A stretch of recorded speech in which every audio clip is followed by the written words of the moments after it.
Langkah menuju percaya diri.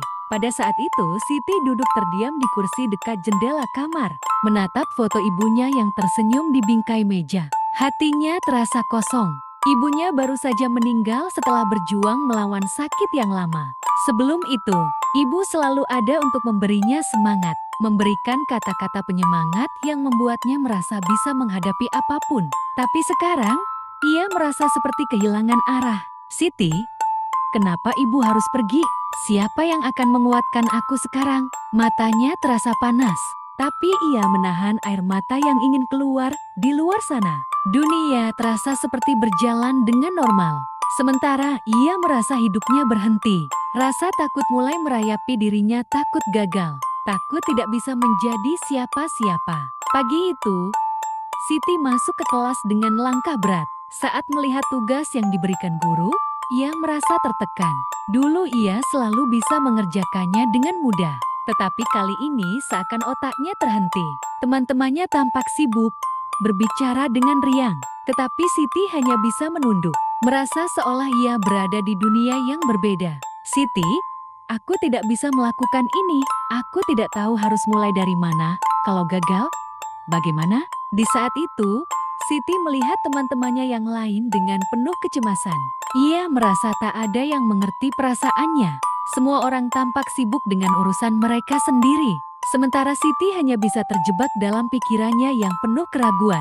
Saat istirahat, Siti duduk di bangku pojok, mengamati teman-teman yang lain bercanda. Tiba-tiba, Rina, teman sekelas yang biasa duduk di belakang Siti, mendekatinya. Rina, Siti, kamu kenapa?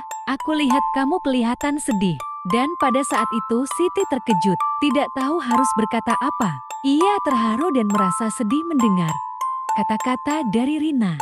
Siti, aku kehilangan ibu. Dan sekarang aku merasa semua yang aku lakukan salah. Aku takut gagal. Rina duduk di sebelah Siti, mendengarkan dengan penuh perhatian. Rina, aku tahu kamu pasti merasa sangat berat. Tapi percayalah, kita semua punya saat-saat seperti ini. Kamu tidak sendirian. Kalau kamu butuh teman, aku ada di sini. Setelah percakapan itu, Rina mulai menemani Siti lebih sering. Mereka belajar bersama di perpustakaan, mengerjakan tugas-tugas sekolah. Rina juga mengajak Siti untuk berbicara di depan kelas bersama, agar Siti bisa mengatasi rasa takutnya. Rina, semua orang pernah merasa takut. Siti, tapi kamu tidak boleh biarkan rasa takut itu menghalangi langkahmu. Coba saja dulu, tidak ada yang salah dengan mencoba. Aku akan selalu ada untuk mendukung kamu. Siti merasa sedikit lebih tenang setelah itu. Setiap kali ia merasa ragu, Rina selalu ada untuk memberi semangat. Suatu hari, ada lomba menggambar di sekolah. Siti merasa takut gagal. Namun Rina meyakinkannya untuk ikut, walau sedikit cemas. Siti memutuskan untuk mencoba. Dengan penuh usaha, ia menggambar gambar yang paling ia sukai. Siti, aku tidak peduli apakah aku menang atau tidak. Yang penting aku mencoba.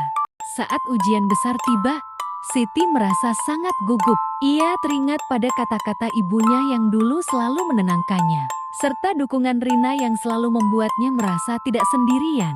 Siti, ibu, aku ingat apa yang ibu ajarkan. Aku akan coba dengan sebaik-baiknya.